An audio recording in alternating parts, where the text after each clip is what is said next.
Esto es como si de el cosa de señorita cayera agua en el medio, ¿no?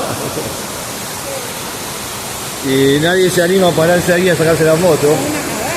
Claro. Sí. Para mí hay gente que pasó a pasar. Sí, sí, seguro. Seguro. Sí, sí. Más en el verano. Sí. Haber sacado. Estoy filmando igual. Ah, ¿ya filmaste? Sí. ¿Te gusta? Vinimos de allá. Pero sí, hicimos todo el video ahí abajo.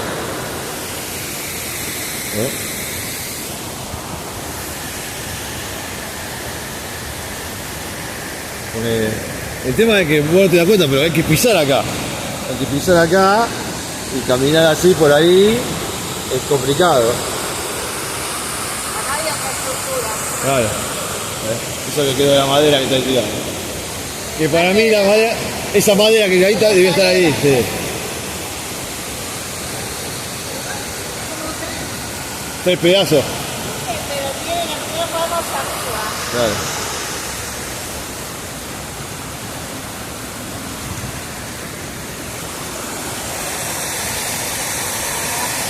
Ahí.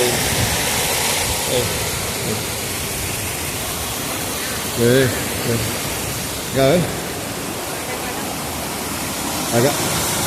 Acá se ve mejor.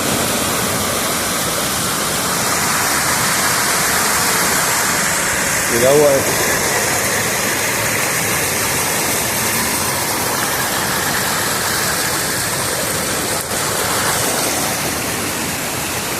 transparente.